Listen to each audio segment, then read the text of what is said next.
સવારમાં ઘણા ભાઈઓ બહેનો મળવા માટે આવતા હતા. તમે કોઈ બહેને પ્રશ્ન કર્યો કે કોઈ પણ નારીના પેટમાં જ્યારે બાળક હોય તે નારી કોની સાધના કરવી જોઈએ? તો શિવ મહાપુરાણ ગ્રંથમાં સ્પષ્ટ તેનો ઉલ્લેખ છે કે દરેક નારીએ જ્યારે બાળક પેટમાં હોય ત્યારે શિવની ઉપાસના કરે. શા માટે? શિવજી શાંત દેવતા છે. શિવજી ઉદાર પણ છે, તપસ્વી પણ છે, વૈરાગી પણ છે. શિવજીમાં બધા જ ગુણો છે. તેથી સર્વ ગુણ સંપન્ન કોઈ બાળકને જન્મ આપવો હોય તો વિશેષ કરીને ગર્ભવતી નારીઓએ મહાદેવની ઉપાસના કરવી. આવું શિવ મહાપુરાણ ગ્રંથમાં તેનું વિસ્તૃત વર્ણન છે. તમે હસતા નહીં, પણ એક બહેન આવી હતી, મેં એમને કહેલું કે જાઓ ભગવાન શિવ તમારા ઘરે જન્મ છે. તો આજે પગે લગાડ્યો તો મને શું કહ્યું, બાબુ શિવ ન જન્મ, હનુમાન જન્મ. પછી મેં સ્વાભાવિક પૂછી લીધું, મેં કીધું આ બાળક પેટમાં તમે શું કરતા? તો કે રોજ સુંદરકાંડનો પાઠ કરી. મેં કીધું હનુમાનજી જન્મ? મેં કીધું સુંદરકાંડનું પરિણામ છે આ. મેં કીધું તોફાન કરવા જો, એને આનંદ કરવા જો, તેને લહેર કરવા જો. મને કે આખો દિવસ સુંદરકાંડનો પાઠ કરતી હતી, આખો દિવસ સુંદરકાંડનો પાઠ કરતી હતી. મેં કીધું સુંદરકાંડનું જ ફલ છે, આને ઉત્પાદ કરવા જો. મેં કીધું શિવ નથી, આ શિવનો 11મો રુદ્ર હનુમાન છે. તેથી આપણા શાસ્ત્રોમાં કહ્યું કે કોની સાધના કરવી, કઈ રીતે સાધના કરવી, બહુ મહિમા છે. પછી પેટમાં બાળક હોય તમે કૃષ્ણ લીલાનું દર્શન કર્યા કરો, પછી છોકરાને ફરિયાદ ન કરાય. કૃષ્ણ ભગવાને લીલા અદભુત કરી છે, તો મારું બાળક લીલા કરવાનું જ છે ને. એટલે શાસ્ત્રોમાં કહ્યું કે નિરાકાર બ્રહ્મની ઉપાસના કરો, ભગવાન શિવની ઉપાસના કરો. શંકરજી ત્રિભુવન ગુરુ છે, ગુરુઓના પણ ગુરુ છે. આ વંદના સૌને મુખપાઠ છે અને સૌને આવડે છે. તો આપની પણ થોડી ધ્વનિ વાયુમંડળમાં મિશ્રિત થાય, તેથી તમારા પણ થોડાક હોઠ ફફડે, લિપ મોમેન્ટ કરો. અને આ તો લોકભોગ્ય ભગવાન શિવની વંદના છે. મહાદેવની વંદના કરવાથી જીવનની વેદનાઓ ઓછી થાય છે. તેથી શિવ વંદના જીવનમાં બહુ આવશ્યક છે. કોઈ પણ દેવી દેવતાઓની ઉપાસના કરતા હોય, પણ વિશ્વના દરેક દેવી દેવતાઓની ઉપાસનાનું ફળ શિવ ઉપાસનાથી પ્રાપ્ત થાય છે. જ્યાં સુધી મહાદેવની ઉપાસના ન થાય ત્યાં સુધી કોઈ પણ દેવતા તેમની ઉપાસનાનું ફળ આપી શકતા નથી. આ શિવ મહાપુરાણ સંમત આ વાત છે. તેથી શંકરજીની વંદના જીવનમાં બહુ આવશ્યક છે. વંદે દેવ ઉમાપતિ સુરગુરુ વંદે જગત કારણમ વંદે પન્નગભૂષણમ મૃગતરમ. ભગવાન શંકરજી મૃગનું ચામડું પહેરે છે. ત્યારે વિચાર કર્યો ભગવાન શંકરજી મૃગ ચર્મ શા માટે પહેરે છે ભાઈ? નહીં, બસ આપણે છોકરાને આપણે કહી દીધું કે આ ભગવાન શંકરજી મૃગ ચર્મ પહેરે છે, મૃગનું ચામડું પહેરે છે. પણ મૃગના ચામડાની પાછળ કેટલી મોટી કથા જોડાયેલી છે. હમણાં મહાશિવરાત્રિ આવવાની છે.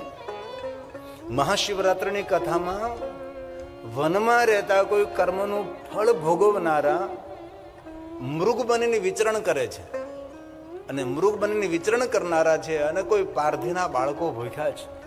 ત્યારે દરેક મૃગો પોતાના જીવનનું સમર્પણ કરે છે.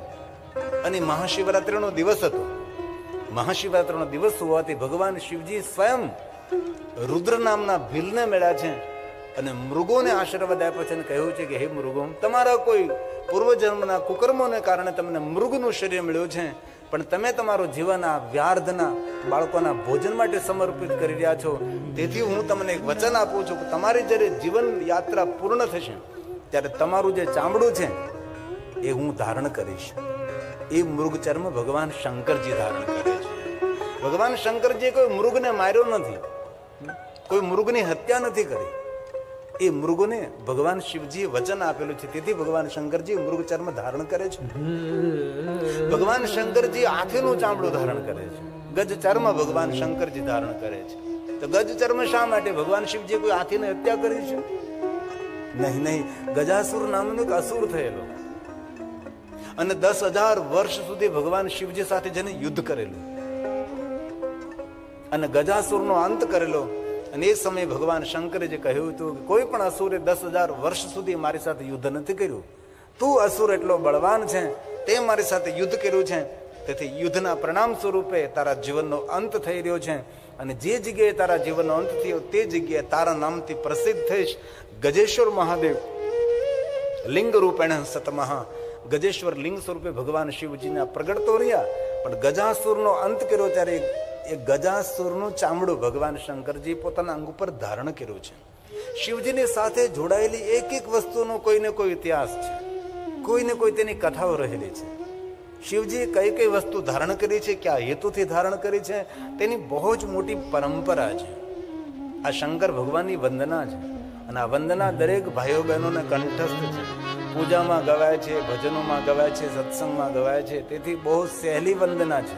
આપણા બાળકોને પણ આ વંદના કંઠસ્થ કરાવી. વંદે દેવ ઉમાપતિ, વંદે દેવ ઉમાપતિ સુરગુરુ, વંદે જગત કારણમ, વંદે પન્નગભૂષણમ મૃગધરમ, વંદે પશુપતિ,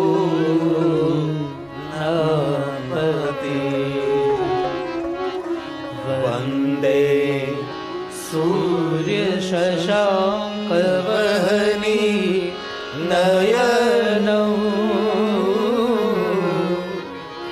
વંદે મુકુંદમ પ્રિયમ, વંદે ભક્તજનાશ્રયમ ચ વરદમ, વંદે શિવમ શંકરમ, વંદે શિવમ શંકરમ. આવી રીતે ભગવાન મહાદેવની અનેક વંદનાઓ છે.